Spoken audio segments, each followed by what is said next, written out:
자, 올해 집값이 오를지 떨어질지 큰 관심사 가운데 하나인데요. 서울과 수도권의 경우에는 지난해만큼은 아니지만 올해도 소폭 오를 것이라는 전망이 우세합니다. 다만 강력한 규제 탓에 이 주택 유형이나 지역별로 희비는 크게 엇갈릴 것으로 보이는데요. 자, 올해 집값에 대한 전망이 어떤지 취재 기자와 함께 직접 이야기 나눠보도록 하겠습니다. 건설부동산부 최보영 기자 나와 있습니다. 일단 최 기자, 올해도 집값은 또 오를 것이라는 전망이 우세한가요? 네, 지역별로 편차가 있겠지만 서울과 수도권을 기준으로 보면 올해 집값도 소폭 오를 것이란 전망이 우세합니다. 특히 상대적으로 규제가 덜한 지역과 이 대출이 쉬운 9억 원 이하 주택에 대한 수요가 몰려서 집값 상승을 주도할 것으로 점쳐지는데요. 벌써부터 이 같은 분위기가 짙어지는 모습입니다. 지난해 말 정부가 9억 원 초과 주택에 대한 대출을 옥죄했고 또 15억 원 초과 주택에 대해서는 아예 대출을 막아버리면서 고가 주택이 많은 강남권, 특히 재건축 단지들은 직격탄을 맞았는데요. 거래가 뚝 끊기면서 호가가 수억 원씩 쭉쭉 빠지고 있는데 아직 전체 서울 집값은 상승세를 유지하고 있습니다. 왜냐하면 이 규제를 비껴난 9억 원 이하 주택들이 그 사이를 메우면서 집값 상승을 주도하고 있기 때문인데요. 실제 한국감정원에 따르면 지난해 12월 16일 정부가 규제 대책을 발표한 이후 서울 전체 집값 상승폭은 눈에 띄게 줄어들었지만 9억 원 이하 주택이 많은 강북권은 상승폭을 되레 키웠습니다. 전문가들은 이 같은 풍선 효과로 강남과 강북의 집값 격차가 줄어들면서 올해 서울 전체 집값은 강력한 규제에도 불구하고 1에서 3% 안팎 오를 것으로 전망하고 있습니다. 전문가들 이야기 들어보시죠. 아무래도 그 9억 미만의 주택이면서 그동안에 이제 주목을 받지 못했던 나홀로 아파트. 다만 이제 입지가 뭐 역세권이거나 또는 이제 학군이 좀 좋은 곳에 위치한 이런 단지들 중심으로는 조금 이제 관심이 증가할 수 있을 것으로 예상됩니다.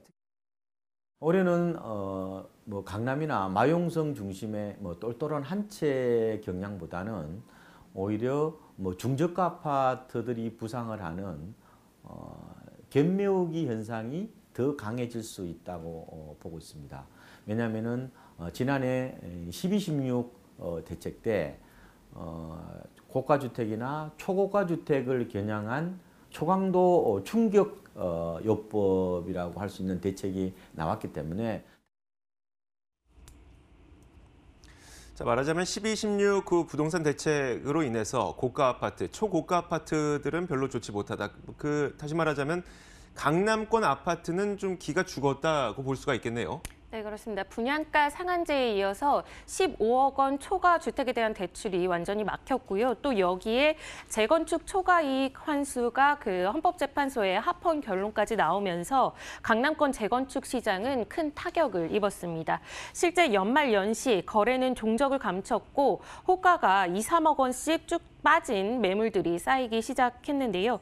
전문가들은 올해 상반기 이 같은 분위기가 지속될 것으로 전망하고 있습니다. 다만 이 강남에서 시작된 집값 조정이 서울 전역으로 확산되기에는 좀 역부족이다라는 평가가 우세한데요. 특히 2분기를 기점으로 집값이 반전될 수 있다는 관측도 나옵니다.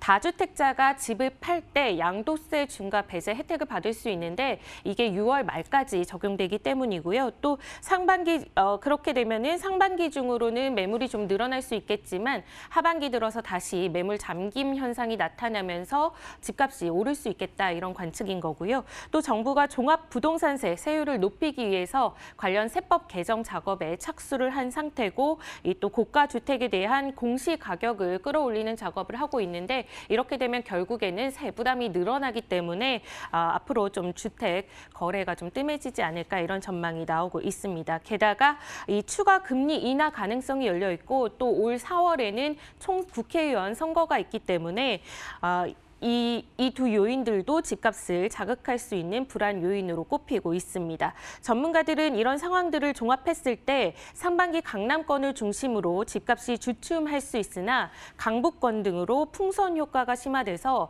서울 수도권 집값은 강보합세를 이어갈 것으로 관측하고 있습니다. 또 시중에 유동성이 풍부한 만큼 이 오피스텔이나 수익형 부동산으로 좀 자금이 쏠리는 현상이 나타날 수 있을 것이라는 분석도 나옵니다. 전문가들 이야기 들어보시죠. 총선을 거치면서 각 지역구에서는 이제 3기 신도시에 대한 이야기들이 좀 나올 수 있을 것 같고요.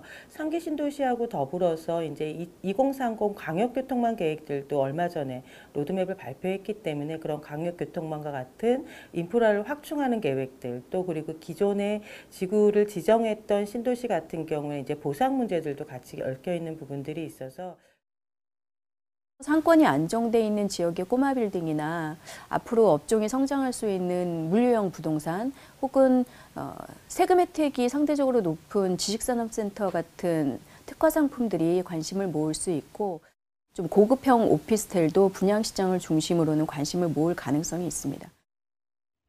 9억 원 이하의 주택이라든지 아니면 수익형 부동산 쪽으로 좀 자금이 쏠릴 거라는 전망들이 쭉 나오고 있는 건데 그렇다면 이제 분양 시장은 어떨까요? 그 분양가 상한제 카드 이후에 로또 청약 광풍은 계속 이어지고 있는데 그게 올해도 좀 이어질 것 같으세요? 네, 그 정부가 이 신규 분양가가 너무 높아서 이게 주변 집값을 끌어올리는 작용을 하고 있다라는 판단으로 분양가를 억누르고 있는데요. 이렇게 되면서 날로 그 분양 시장의 인기가 치솟고 있는 상황입니다. 서울의 경우 주변 시세와 신규 분양가의 차이가 수억 원씩 벌어지면서 당첨만 되면 로또라며 청약 광풍이 일어나기도 했는데요. 지난해 서울 인기 지역에서는 청약 경쟁률이 3자릿수를 넘어섰고요. 청약 당첨 가점도 치솟게 되면서 이 청약 당첨 가점이 84점 만점인데 서울은 60점이 넘어야 되고 뭐 강남은 65점이 넘어야 안정권이다라는 평가가 나올 정도였습니다. 올해도 이 같은 분위기는 지속될 전망입니다. 올해는 특히 이 분양가 상한제를 피하기 위한 대형급 재건축, 재개발 일반 분양 물량이 4월 이전에 나올 것으로 예측되기 때문에 상반기 청약 광풍이 상당히 거셀 것으로 예측됩니다. 건설 부동산 업계에 따르면 올해 32만여 가구가 신규 공급될 예정인데 이 가운데 재건축, 재개발 물량이 15만여 가구를 넘어서서 절반 가까이를 차지할 것으로 보입니다. 12.16 대책으로 분양가 상한제 적용 지역이 확대되면서 해당 지역은 이제 분양가격 인하 효과가 종전보다 5에서 10% 정도 커지거든요. 내 집 마련의 기회가 열려 있기 때문에 무주택자라면 기존 주택 시장보다는 분양 시장의 선호가 훨씬 높아질 거거든요. 종합을 해보면 일단 올해 집값은 전반적으로 좀 완만한 상승이 나타날 것 같고 그렇다면 거기에서 어느 것이 잘 올라가느냐 수익형 부동산이라든지 아니면 신규 분양하는 좀 저렴한 분양가를 갖고 있는 신규 분양시장 쪽에서 좀 수익이 날 것 같다 이런 전망들로 종합을 할 수가 있을 것 같습니다. 이외에 다른 것들은 뭐가 있을까요? 네, 이 밖에도 또 경매 시장도 주목받을 것으로 보여지고 있습니다.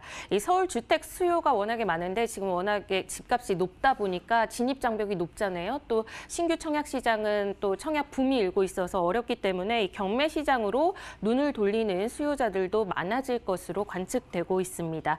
이 참고로 수익형 부동산에서 경매 시장까지 올해 이 부동산 시장 트렌드를 한눈에 짚어볼 수 있는 MTN 부동산 설명회가 다음 달 26일 건설회관에서 열리기 때문에요. 더 깊이 있고 실속 있는 전문가들의 분석 들어보시고 싶으신 분들은 관심 주시면 좋을 것 같습니다. 자, 최보영 기자였습니다. 수고하셨습니다.